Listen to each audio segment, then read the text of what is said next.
마태 이야기를 살펴보려고 합니다. 자, 9장 9절부터 같이 읽기 시작하겠습니다. 다 같이 시작. 예수께서 그곳을 떠나가셨다가 마태라는 사람이 세관에 앉아있는 것을 보시고 이르시되 나를 따르라 하시니 일어나 따르니라. 예수께서 마태의 집에서 여자 음식을 잡수실 때에 많은 세리와 죄인들이 와서 예수와 그의 제자들과 함께 앉았더니 바리새인들이 보고 그의 제자들에게 이르되 어찌하여 너 선생은 세리와 죄인들과 함께 잡수시느냐.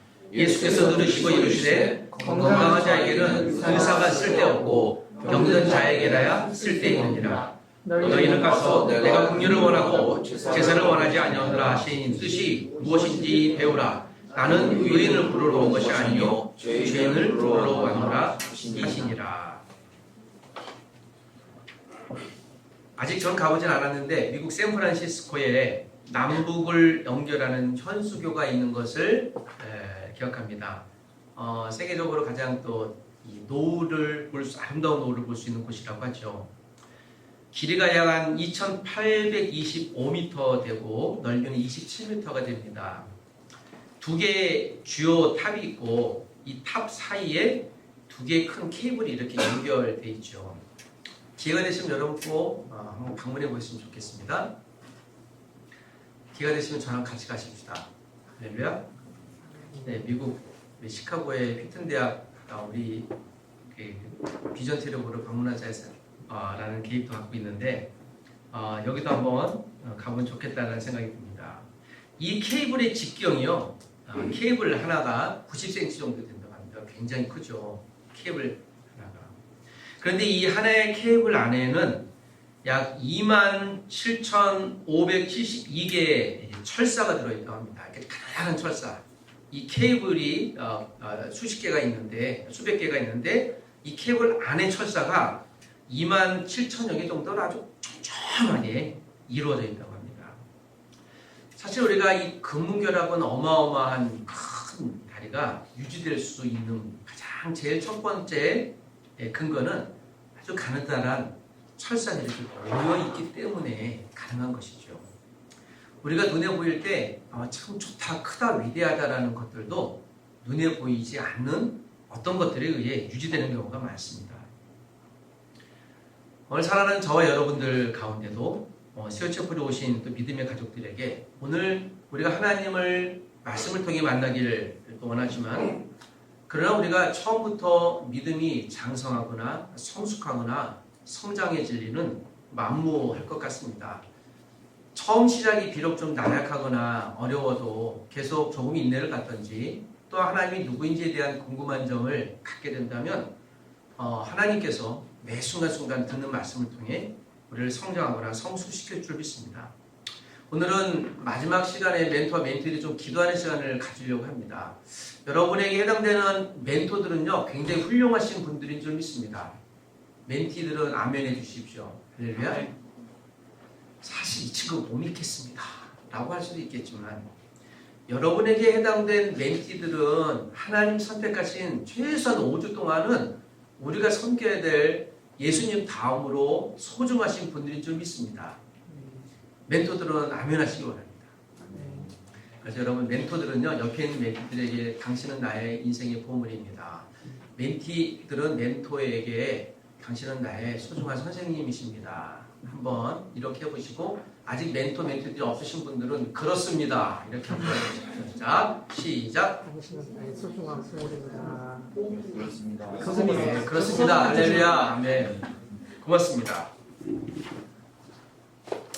지난 시간 구약을 마치면서 저는 성경이 얘기하고 있는 여러 사람들도 있지만 성경이 확연하게 얘기하고 있지는 않지만 하나님이 곳곳에 숨겨둔 마치 이제 믿음의 영웅들 같은 분들을 지난 10주 정도 구약에 숨겨진 영웅으로 소개를 했습니다. 지난 시간 니에미야를 마지막으로 소개하고 신약에 있는 여러 내용들을 살펴보면서 신약에 마치 발견되어지지 않은 이 원석과도 같은 소중한 분들이 이렇게 많이 있었구나라는 생각을 해봅니다.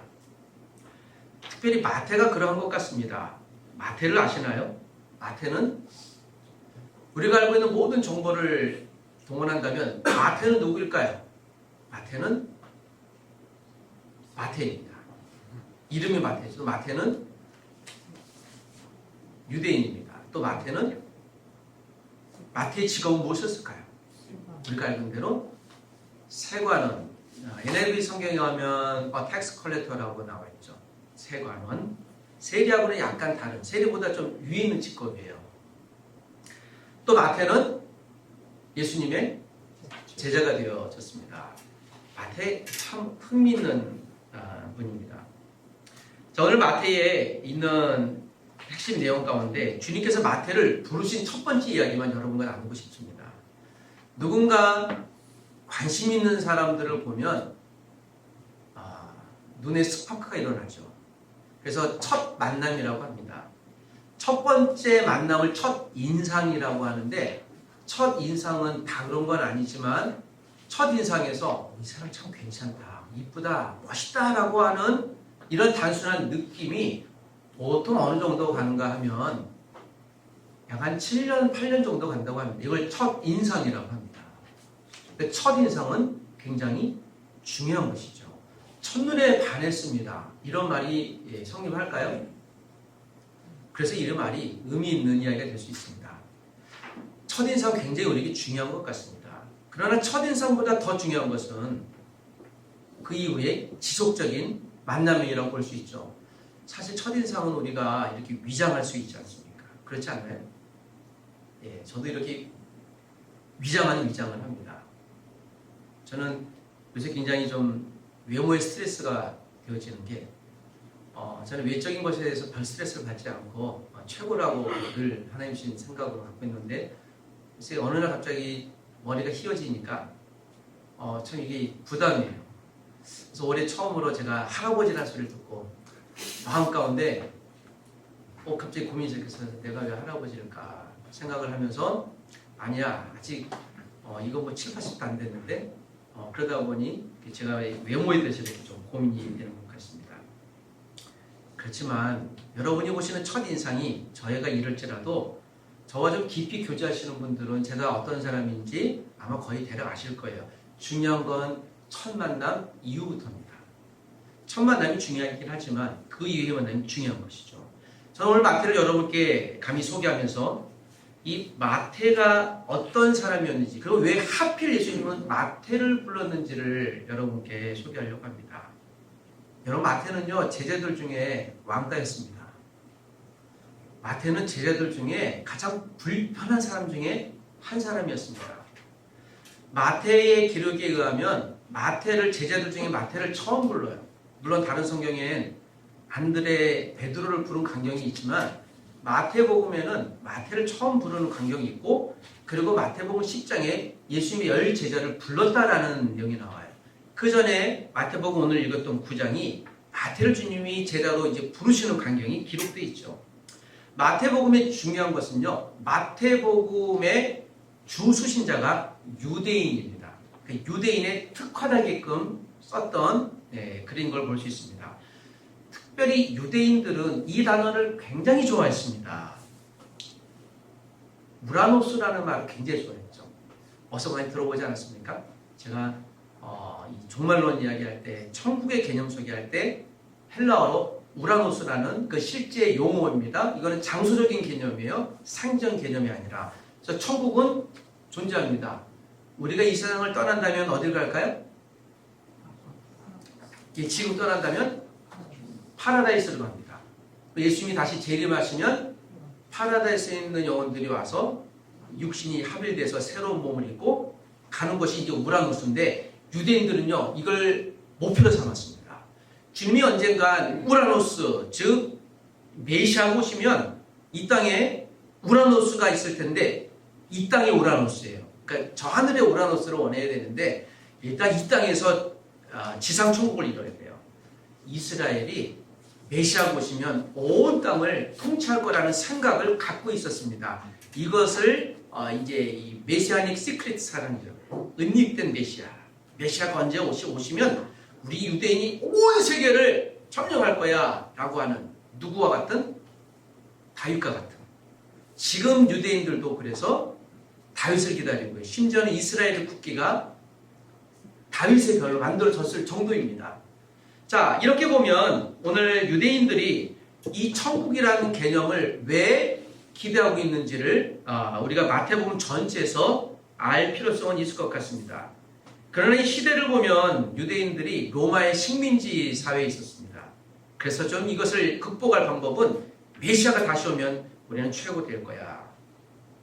그러나 진짜 메시아가 오셨나요? 오셨죠. 오늘 본문에 나오는 예수 그리스도이십니다. 그리고 진짜 메시아가 오셨음에도 불구하고 대부분의 유대인들은 메시아를 믿지 않았습니다. 그리고 예수님은 자기가 메시아라고 설득하고 이야기하면서 12명의 제자를 부르십니다. 그리고 그 제자를 통해 진짜 오라노스, 하나님 나라가 확장되기를 원하는 원대한 계획을 갖고 계셨죠. 12제자를 부르시는데 오늘 9절에 있는 것처럼 오늘 9절, 10절은 사실 조금 더 섬세하게 보시면 새로운 내용들을 여러분들이 발견할 수 있을 수 있다고 생각을 합니다.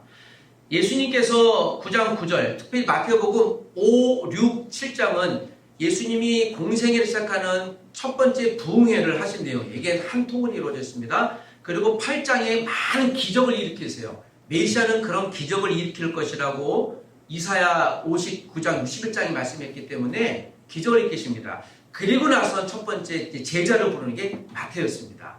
그래서 이 사건은 왜 마태라는 한 사람을 하필이면 불렀을까라는, 그리고 이 마태를 자기 마태가 기록했는데 예수님이 자기를 부르신 광경을 철저히 제3자 전지적 관찰자 시점에서 아주 객관화시켰었어요.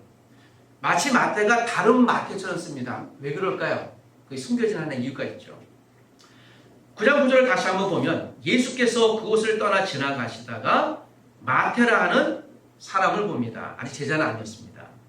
그리고 세관에 앉아있는 것을 보시고 이르시되, 세관이라고 해서 세리가 있고 세관원은 있습니다. 세리는 돈 현장에서 걷는 사람들한테, 세관원은요 말 그대로 좀 권세가 있습니다. 무역하는 것들에 대해서 관리하고 도장 찍어주고 이제 그런 사람이었습니다. 그런데 세관원, 세리들은 오늘 본문에 나와 있는 것처럼 11, 11절에 있는 것처럼 유대인들은요 창녀와 세리를 이렇게 불렀습니다. 무엇이라고 불렀는가 하면 죄인들이라고 불렀어요. 그래서 창기와 죄인들, 세리와 죄인들, 이것은요 하나의 명사예요. 즉 세리는 무엇입니까? 그건 죄인이에요. 누가 보기에? 유대인들 보기에. 왜죠? 오늘 이 세관원을 보면 공무원입니다. 그 당시에는 굉장히 고위 공무원이었죠. 세관원은 라틴어도 해야 됐습니다. 헬라어도 해야 됐습니다. 히브리어도 해야 됐습니다. 아람어도 해야 됐습니다. 그러므로 능통해야 됐어요. 유대인이나 또는 로마인들에게 세금을 얻어야 되니 말을 잘해야 됐죠. 똑똑한 사람인가요? 예. 괜히 스마트한 사람이어야만 했습니다. 특별히 유대 지역이었기 때문에 유대 지역은 유대인들을 잘 아는 사람을 관리로 세웠어요. 그러니 세금을 좀 잘 거둘 거 아니에요. 유대인들의 입장에선 이 사람이 어떤 사람이었을까요? 마치 식민지 로마의 세관원이었으니까 유대인들의 입장에선 적개심을 가질 만한 매국노였겠죠. 나라를 팔아먹은 사람이었겠죠. 그래서 세리는요 민족 반역자입니다. 우리가 유대인은 정체성을 지켜야지 어떻게 저렇게 로마의 관리가 됐냐. 또 하나는 세관원은 들어오는 모든 문물을 다 만지고 수납했어야 됐어요. 뭐 우상 문물이든지 돼지든지 유대인들이 터치하기 싫어하는 다 만지니까 아예 세리들은요 터치도 안 했어요. 이건 죄인들이에요. 그래서 돈은 많이 벌었을지 모르지만 이들은 사회에서 동떨어져 있는 괴리된 사람 집단으로 저 개토로 있었던 사람들이에요. 마태는 친구가 누구였을까요?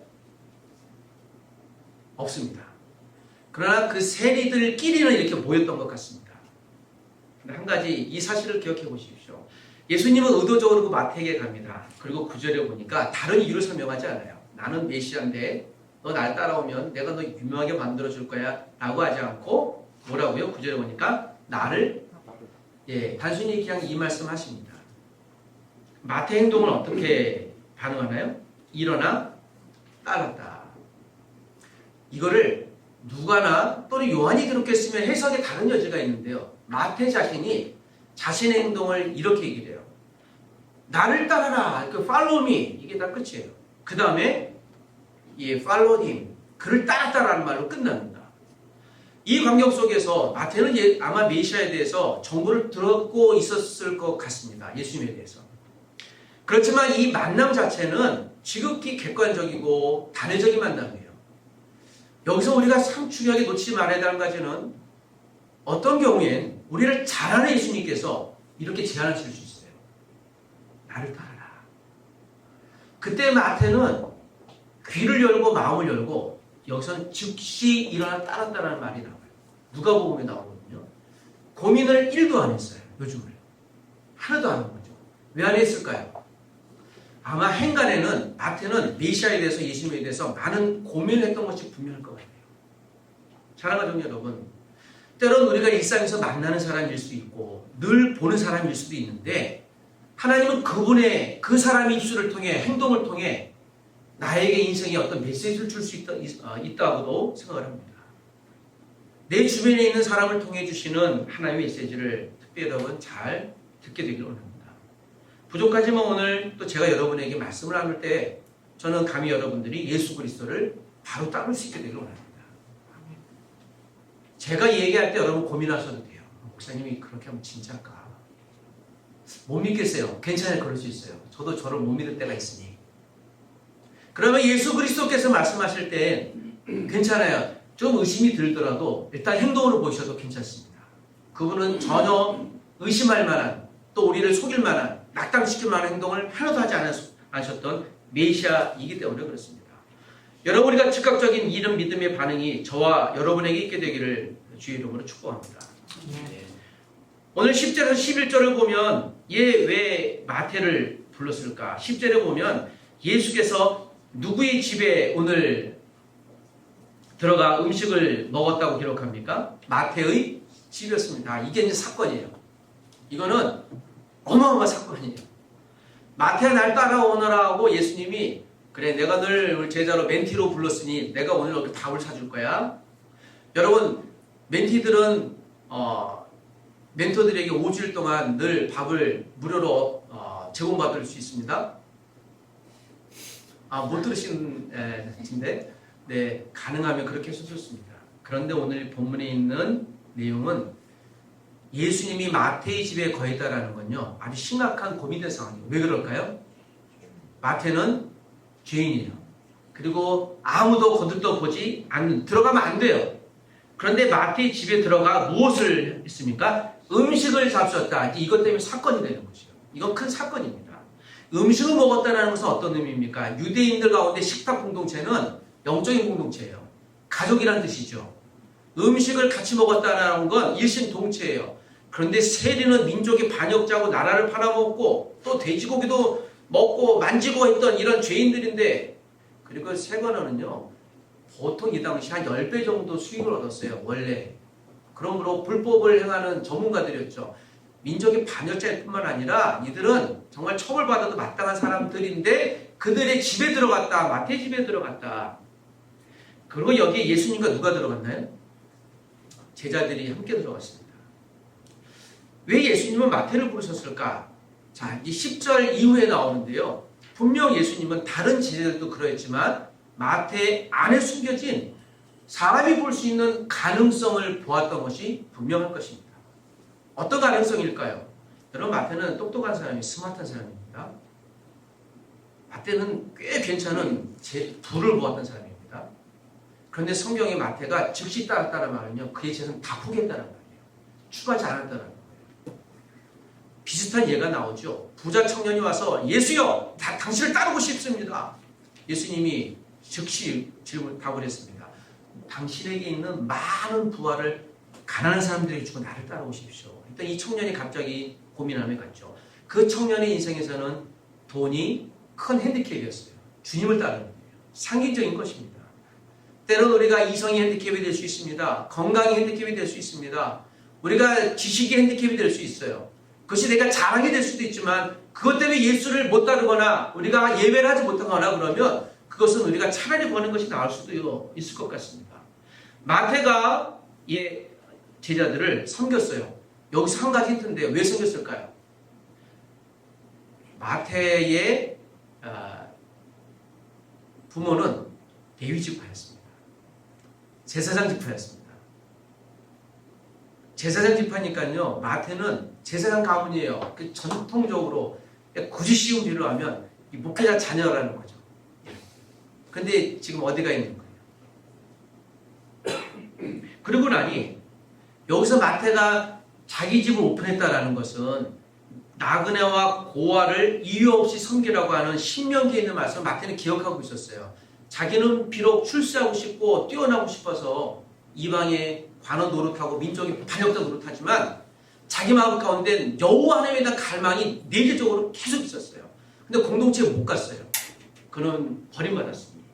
그 안에 숨겨져 있는 하나님의 갈망이 있었다는 거예요. 저는 이 구절을 보고 마태가 얼마나 고민했을까? 친구 없이 얼마나 방황했을까? 친구가 밥 먹고 싶은데 혼자서 먹는 그 따돌림 받은 마태. 그 마태를 주님은 그 안에 있는 한 가지만 보셨던 것 같아요. 가능성이에요. 이 가능성은 예수 그리스도밖에 볼 수 없었던 가능성인 것입니다. 오늘 본문에 있는 12, 3절에 보니까 예수께서 이 마태와 함께 식사하는 것을 보고 11절에 바리새인들이 여전히 와서 질문을 해요. 예수님에게. 그 마태는 죄인인데 왜 식사를 합니까? 라고 했더니 예수님의 답은 그렇습니다. 건강한 자에게 의사가 쓸데없고 죄인에게만 쓸데있습니다. 마태는 지금 죄인이고 병든 사람입니다. 라고 얘기해요. 그러나 마태를 고치고 귀하게 쓸 수 있겠다. 이것이 예수님의 가능성입니다. 오늘 저는 1:1 바이블 멘토링을 여러분께 간이 소개하면서 특히 멘토들에게 여러분 멘티들은 여러분들이 아버지나 또는 엄마로서 5주일 동안 하나님이 붙여주신 분들하고 여러분 믿으시기 바랍니다. 나는 아버지입니다. 나는 어머니입니다. 여러분 하나님이 제가 이런 게 아니라 5주일 동안은 그렇게 섬겨주시길 축복합니다. 또 멘티들은 나는 오늘 내 엄마 아빠에게 배우는 최소한 나는 자녀구나.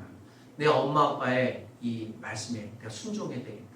여러분 멘토를 통해서 가르침을 받는 여러분들은 사람이 가르친 게 아니라 하나님께서 가르치시는 사실들을 여러분 잘 기억할 수 있게 되기를 원합니다. 본문이 이렇게 맞춰지는데요. 오늘 여기에는 전혀 등장하지 않는 제일 이 광경 가운데 마음고생이 심한 한 부류, 이들은 과연 어떤 생각을 했을까? 여러분 예수님과 세리마태는 동질성이 있어서 친해졌습니다. 예수님과 제자들은 원래 같이 있었기 때문에 친했어요. 바리새인들은 원래 예수님과 멀어졌기 때문에 적대관계에 있었죠. 제자들과 바리새인도 마찬가지죠. 바리새인들은 세리마태를 죽도록 싫어했어요. 민족 반역자니까요. 이 가운데 유독 한 사람만 모든 사람들에게 지시를 받았던 세리마태가 있습니다. 그런데 오늘 여기에 별로 이야기하지 않는 11명의 제자들이 있었습니다. 이 제자들은 과연 마태를 어떻게 생각했을까요? 예수님이 마태를 불렀습니다. 그러나 예수님의 제자들이 보기에 마태는 부담스러운 존재였지요. 예수님의 제자들 가운데요 8명 정도는요 열심당원이었습니다. 열심당원은 무엇인가면요 화염병 들고 독립투쟁했던 안중근 같은 의사들이었어요. 그런데 나라를 팔아먹은 이 로마의 관원 마태가 제자로 들어와 있다라고 듣는 순간에 오늘 11명의 제자들은 어떤 생각을 했을까요? 갑자기 고민이 드는 거예요. 아마 11명의 제자들이 식사를 하는데 아마 다 체했을지 몰라요. 왜 예수님은 마태를 불렀을까? 이것이 예수님의 의도성인 것입니다. 사람들이 다 포기한 사람이지만 예수님 안에서 절대 포기함이 없다는 것이죠. 오늘 이 한 사람을 향한 예수님은 11명이 마태도 사랑했지만 예수님은 전혀 친구도 없고 완전히 공동체에서 그냥 따돌림 받았던 아무리 그가 돈이 많고 건강이 있고 또 그가 어떤 비전을 갖고 높은 직이 있을지라도 사람들에게 완전히 100% 버림받았던 마태 한 사람에게 유일한 친구가 되셨던 예수 그리스도. 예수님이 11명의 제자들에게 살아있는 모델을 보인 것이죠. 마태가 마태복음을 쓸지 누가 알았겠습니까? 마태가 이 마태복음을 쓰면서 수많은 유대인들을 주님 앞에 돌아오게 한 위대한 서술까지 했을지 누가 알았겠습니까? 기록에 보면 마태는 에티오피아로 가서 그가 창으로 찔려 죽은 마지막 순교의 기록을 우리가 역사적인 성경 이외의 근황으로 우리가 알고 있습니다. 사랑하는 여러분, 오늘 마태가 이 복음서를 기록하면서 마태는요 자신을 기록할 때 세리라는 말을 빼지 않았어요. 세리 마태라고 쓰고 있어요. 스스로를. 무슨 얘기예요? 마태가 그랬을 때 사실 얼마나 부끄러웠겠습니까? 좀 빼고 싶었겠죠. 그냥 나를 마태를 불렀다 그럴 수 있는데 세리 마태를 불렀다. 이 광경을 보면 제가 마태가 자신의 과거에 대해 얼마나 고민했을까? 이 기록을 뺄까 말까 왜 고민 안 했겠어요? 이전에 버리고 싶었던 과거를 그대로 하더라는 거예요. 그리고 복음서에 의하면 이 마태복음은 자기보다 꼭 동행했던 다른 사도들 먼저 이름이 나와요. 그리고 마태는 중간쯤에 나옵니다. 그리고 자기 자신의 개인적인 느낌의 기술이 거의 없는 복음서. 자신이 소명받는 순간조차 자신의 연약함을 다 드러내면서 제가 본문을 여러분께 소개하면서 우리가 멘토로서 한 영혼을 섬길 때, 멘티로서 영혼의 성균을 받을 때 마태처럼 겸손해야 됩니다. 하나님이 겸손한 사람에게 어떤 은혜를 주실까라는 생각이 들었습니다.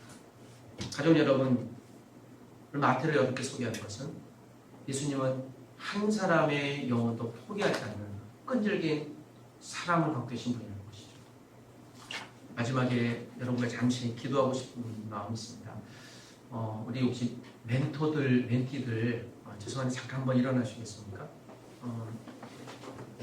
오늘은 뭐 거창한 멘토, 멘티에 관한 출정식 같은 건 아니지만 같이 한번 좀 나와서요. 좀 같이 두 분, 세 분이시면 한번 멘토, 멘티들만 자기 멘토, 멘티들 혹시 아시는 분 옆으로 그냥 나와서요. 같이 좀 손잡고 이렇게 서주세요. 앞으로 나오지 말고 옆으로.